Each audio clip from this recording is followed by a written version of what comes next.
Terima kasih pimpinan Pak Menteri dan jajaran. Ini Kementerian ATR BPN ini paling keren saya kira. Ini kalau kita RDP Pak penuh nih ruangan dengan orang Kementerian ATR BPN. Ya.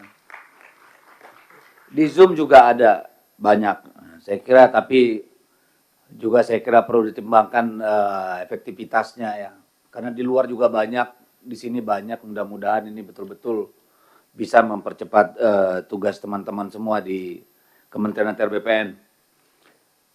Yang kedua Pak Ketua, seperti yang Anda sampaikan tadi, ini tadi saya sudah mencatat benar soal progres per kuarter ini. Tadi disampaikan bahwa untuk Q1 itu yang paling tinggi itu di peta bidang tanah PTSL itu capaiannya 12,6%. Jadi kalau secara rata memang tentu ini ada persoalan kalau hanya melihat angka ini. Oleh karena itu kami ingin pendalaman lebih jauh, apakah memang ini sebuah kebiasaan bahwa pada Q1 itu masih agak lambat, uang belum masuk, rencana belum ini itu. Lalu nanti kita melihat kurvanya di mana nih? Apakah Q2, Q3 atau Q4? Ya, supaya ini kita bisa betul-betul memastikan, karena dengan pagu anggaran yang sudah disunat ini kan seharusnya ini capaiannya lebih cepat nih. Iya kan? Karena anggarannya sedikit jadi bisa fokus menyelesaikan hal-hal yang betul-betul menjadi prioritas dengan asumsi semua yang dibuat dalam perencanaan itu sudah dirasionalisasi. Sehingga apa yang kemudian dibiayai dengan anggaran yang tersedia betul-betul merupakan prioritas. Sehingga nanti perlu pendalamannya Pak, pada Q berapa kita akan mendapat kurva paling tinggi dari pencapaian kementerian. Lalu yang ketiga Pak Menteri, tadi saya sedikit pas saya mau bertanya, mencatat di sini, ini hibah apa loan nih yang World Bank? Ternyata langsung dikatakan loan. Waduh, ya oke lah loan, karena pemerintah kita kesulitan di fiskal. Tetapi ketika Pak Menteri mengatakan ini untuk kemudahan investasi, saya ingin mengatakan bahwa memang kita negara paling kacau urusan tanah dan investasi ini. Terbukti di hampir semua negara Asia, konflik agraria paling tinggi itu di negeri ini, Pak. Paling tinggi bandingkan dengan semua negara di Asia. Nanti kita buka datanya. Tetapi saya ingin sampaikan, investasi itu datang kalau ada kepastian hukum, Pak. Tanpa kepastian hukum, nggak ada investor mau taruh uang di sini. Siapa yang mau datang ada ketidakpastian. Regulasinya tumpang tindih, Pak. Di bawahnya banyak mafia, banyak makelar. Jadi kita minjem ini nanti untuk investasi, rakyat dikorbankan, belum tentu juga ngundang investasi yang banyak, Pak. Akhirnya orang-orang kita juga yang makan nih barang ini. Seringnya kan begitu. Kalau kita lihat misalnya luasan sawit pertambahan kebun sawit dengan luasan pemberian hak ulayat tanah adat bagi masyarakat, itu kayak seperti kura-kura lawan kuda Arab, Pak.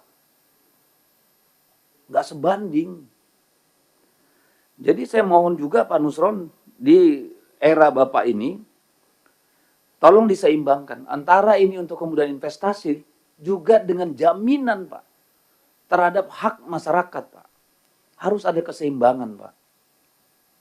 Jadi kalau dalam konteks ini saya minta agar kalau bisa, Kementerian Agraria mendorong, Pak, pemerintah daerah untuk mengajukan tanah ulayat dan tanah adat itu, Pak. Bantulah. Jangan nunggu dari bawah, Pak. Pemda itu nggak peduli, Pak. Tolonglah didorong. Kita kan punya kantor di daerah, Pak.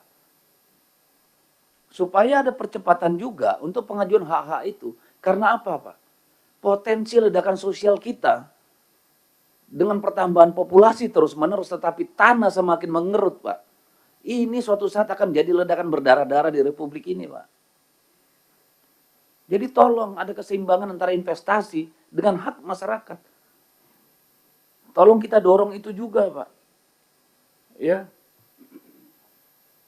Saya berharap karena ini loan artinya apa? Akan dibayar oleh negara. Dibayar oleh negara siapa? Berarti rakyat yang bayar. Yang diuntungin bisnisnya, tapi rakyatnya ikut ngebayar loannya ini kan, Pak. Jadi tolong juga Pak saya dorong supaya bagaimana mekanismenya kita atur ya supaya Pemda juga lebih lebih apa namanya lebih proaktif mengusulkan ya sertifikasi atau penetapan hak ulayat atau hak adat itu. Tentu kolaborasi mungkin dengan Kementerian Kehutanan ya dalam konteks ini siapa tahu. Tapi saya berharap di era Bapak ini Pak legasi Pak. Legasi menaikkan luasan untuk hak-hak rakyat itu juga ada di sini.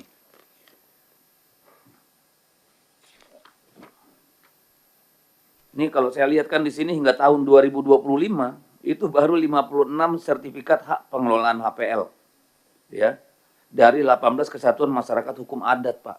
Padahal puluhan juta hektar tanah kita ini dimiliki korporasi dan perorangan. Kan ini kita sadis nih sama rakyat sendiri, Pak. Bukan Pak Nusron, Pak. Orang-orang sebelum Bapak, Pak. Perilaku kekuasaan sebelum hari ini itu yang menyumbang, Pak. Nah, saya ingin membuka, Pak, untuk sekedar data dari Konsorsium Pembaruan Agraria, Pak, tahun 2023 akhir. Saya kira semua insan agraria di sini sudah paham, Pak. Di akhir tahun 2023, ada hampir 3.000 letusan konflik, Pak. 2.939 tepatnya, Pak. Di seluruh Indonesia. Mencakup 6,3 juta hektar lahan dan 1,759 juta keluarga korban, Pak. Ini selama era pemerintahan Jokowi. 2015 hingga 2023, Pak. Ya. Ini 90% nggak kelar-kelar nih urusan, Pak. Jadi kita lihat di sini, Pak, ya, ada proses kriminalisasi sebanyak 2.363 kasus, Pak. Selama rentang waktu 9 tahun itu. Ini keluarga terdampaknya, Pak, hampir 2 juta orang. Saya berharap, Pak, ini bisa kita tuntaskan, Pak. Satu persatu. Sembari kita menyelesaikan ke depan, tapi yang di belakang ini tanggung jawab kita juga, Pak. Ini tanggung jawab pemerintah, Pak. Tanggung jawab gedung ini juga, Pak. Menyelesaikan persoalan-persoalan rakyat ini. Saya tidak anti bisnis, Pak. Tapi kita juga jangan anti menyelesaikan masalah rakyat. 2 juta orang, 2 juta keluarga, Pak. Bayangkan berapa juta orang itu. Jadi disinilah saya kira peran pentingnya Kementerian Agraria sebagai apa namanya ini, sebagai integrator, Pak. Ya, dengan Kementerian Kehutanan, dengan kementerian apa lagi itu, ya pertanian. Saya kira di sini peran pentingnya, Pak. Dengan Kementerian Dalam Negeri, dalam konteks pengelolaan agrarianya. Saya kira ini juga, Pak, penting, ya, supaya betul-betul menjadi perhatian. Saya sangat berharap nih pada Pak Menteri. Pak Menteri sebagai orang yang tahu hiruk pikuknya masyarakat di bawah sebagai anggota DPR bertahun-tahun, Pak. Saya kira harus memberikan sesuatu yang berbeda, dan saya kira itu bukan harapan yang berlebihan, supaya persoalan-persoalan rakyat ini diselesaikan. Jangan hanya persoalan pagar laut selesai menguap, nggak ada ujung pangkalnya lagi, Pak, hari ini. Yang kemarin teriak-teriak pun nggak tahu batang hidungnya entah kemana sekarang. Hal yang begitu menarik perhatian kita kemarin, tiba-tiba simsalabim hilang tuh. Nggak tahu kita, ini ujungnya di mana barang nih. Ya, kepalanya kemarin kelihatan ada persoalan 34 km pagar laut, bla bla bla. Tiba-tiba PDIP kena getahnya di situ, nggak jelas ujungnya. Padahal nggak ada urusannya. Saya kira nanti juga ini perlu diklarifikasi Pak Nusron, karena ini merusak kita juga. Ya, apa betul itu keluarga yang dari kader kita itu di situ ada melakukan sesuatu, supaya clear, Pak. Ya, jangan kita ini yang jadi kena getahnya, Pak. Karena kita bicara organisasi. Jadi kita juga ingin tahu kemana ini, di mana ini ujungnya ini pagar laut ini, Pak. Apakah karena tidak ada pemberitaan atau sudah selesai masalahnya? Kalau sudah selesai, tolong dilaporkan di sini. Karena ini perhatian publik kemarin. Ya, jangan seolah-olah negara ini negara apa namanya, cuci gudang.